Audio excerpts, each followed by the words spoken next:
Greetings, environmentally aware viewers, and welcome to Golden Age Technology on Supreme Master Television.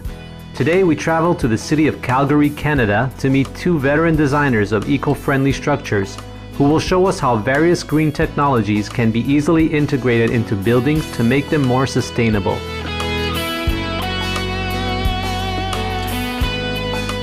I am Helen Ostrowski, and right here beside me is my husband, Jory Ostrowski. We are located in Calgary, Alberta, Canada, and we live in the house right here behind us. This is where we work and live a sustainable lifestyle. When I was a child, we enjoyed camping, sailing, and skating and skiing outdoors and picking blueberries. So that became a passion to protect that beautiful heritage that the world has. And so we want to do our part. The Ostrowskis are both architects with nearly 70 years of architectural experience between them. The pair has been recognized on many occasions for their fine work and are co-recipients of the Green Award, Emerald Award for Environmental Excellence Small Business category, Autonomous House Award, and the Northeast Sustainable Energy Association Quality Design Award, Single Family Home category.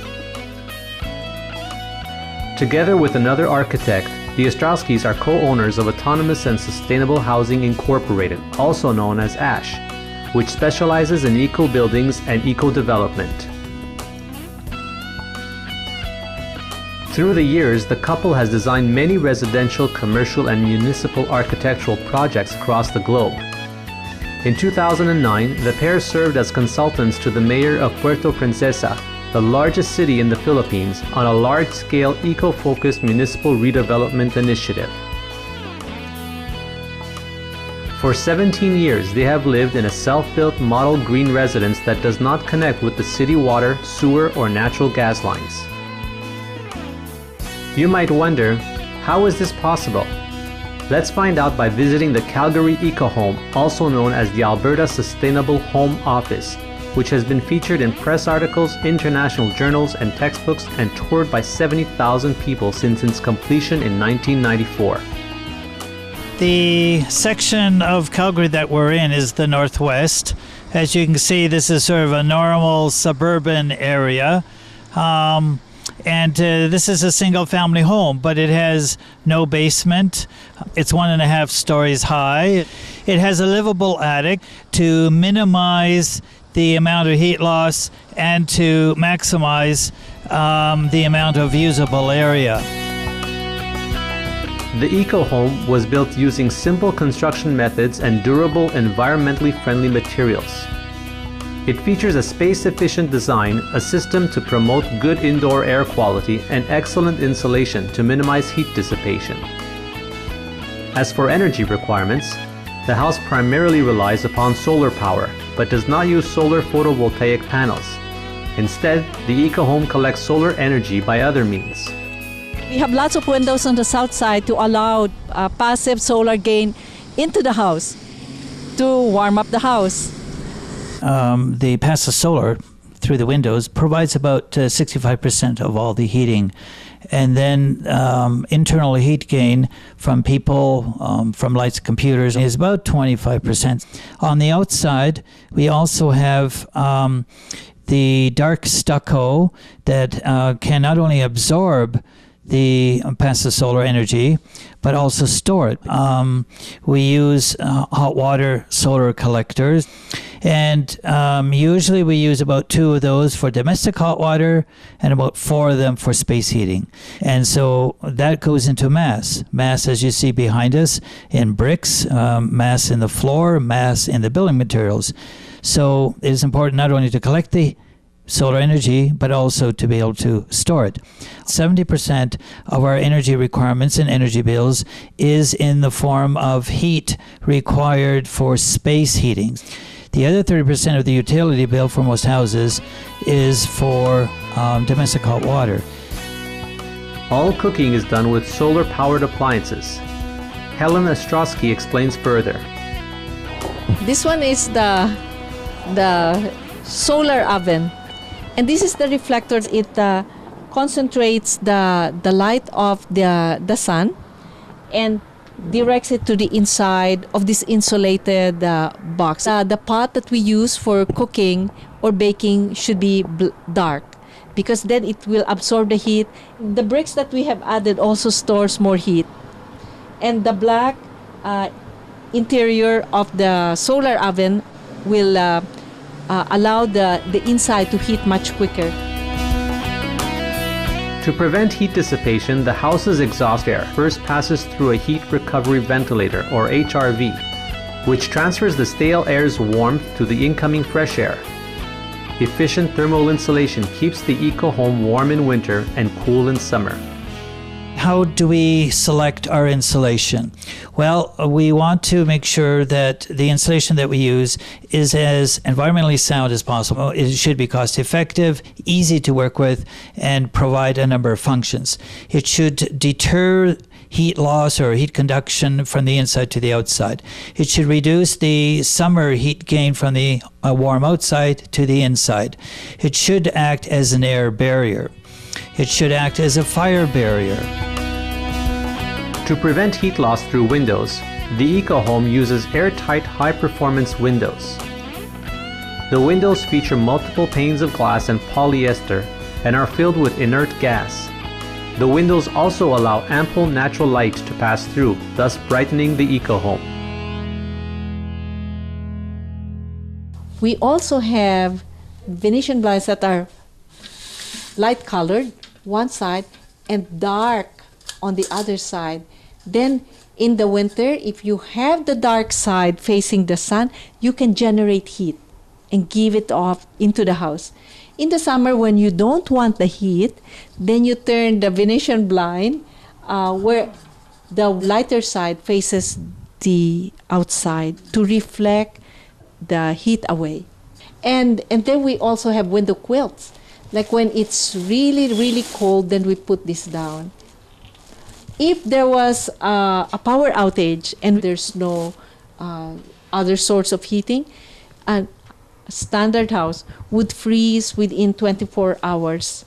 But a house like this, because of the insulation, it will take two weeks before it freezes.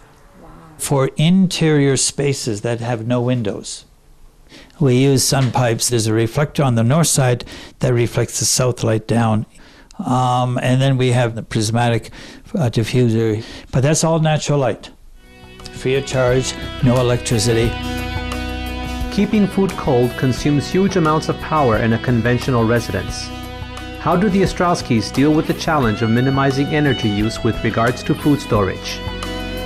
We use the fridge and freezer in the summertime. And in the winter time, starting October until May, we use the cool closet. It's like a pantry, but located on the outside wall of the house, and well insulated. And we have two openings, one at the bottom for letting in the cold air, and another opening on the top to exhaust warm air. And we get we can achieve 7 degrees. Just like in a fridge. In terms of water needs, the house is completely self-sufficient. We have 2 water systems in the house. One is rainwater coming from the roof.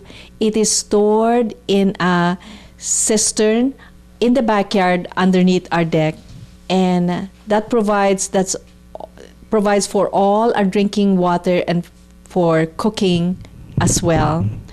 We have 3 filter systems that before the water is released through our faucets in the kitchen and also in the bathroom.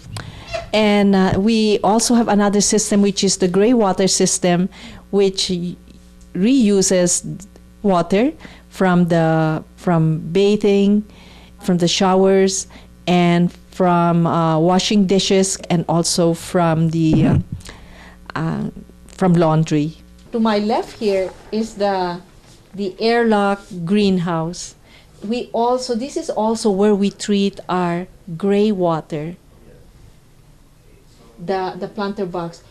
In this planter box, we have layers of sand, gravel, and earth. And this was used as the natural filter for gray water. Human waste is treated through a water-free composting chamber that also composts other organic matter. This is a very interesting waste disposal system. It takes in waste from the toilet upstairs, uses no water, and saves an average Canadian family of 4 200,000 liters of water per year by not flushing. And the waste that goes into this system is converted into fertilizer. Waste can be mixed with anything that's biodegradable, including vegetable scraps, fruit scraps, leftover food. The fertilizer is then used in the couple's organic garden. Instead of a lawn, we have an organic garden with vegetables and edible flowers and medicinal edible herbs. And for the time spent and the effort spent in maintaining a garden, we found that it makes more sense and more profitable to grow one's own food. The Ostrowskis always think carefully about how their actions affect the biosphere. We try to promote a home office where possible because it involves less driving for people. They can work from a house where they have invested. So if they can use it beyond just sleeping, and we have a smart car, very efficient. We try to use it only once a week. When we have meetings outside of our home office, then we try to concentrate it on that one day in the week when we do all our errands and shopping. We try to walk wherever we can. Well, I think that if most people or all people on the planet were vegan, that probably would be the easiest and the most pragmatic, long-term, healthy solution for planet Earth. We know that from our own experience, it is much more efficient. A lot of our diet consists of raw food. We eat a lot of salads. We grow a lot of our own vegetable. Finally, Jory Ostrowski shares his final thoughts on creating a greener world.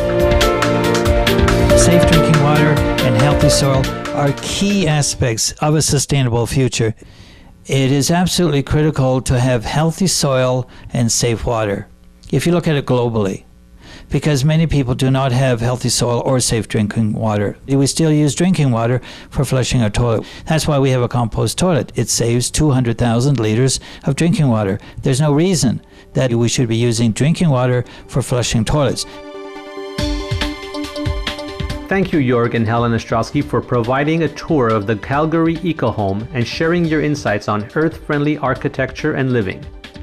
May you continue to build sustainable structures that set the standard for treating our planet with kindness. For more details on the Calgary EcoHome, please visit www.ecobuildings.net. Supportive viewers, we appreciate your company on today's Golden Age technology. Up next on Supreme Master Television is Vegetarianism, the Noble Way of Living, after noteworthy news. May we always make eco-sensible choices in our daily lives. For more details, please visit www.suprememastertv.com/GAT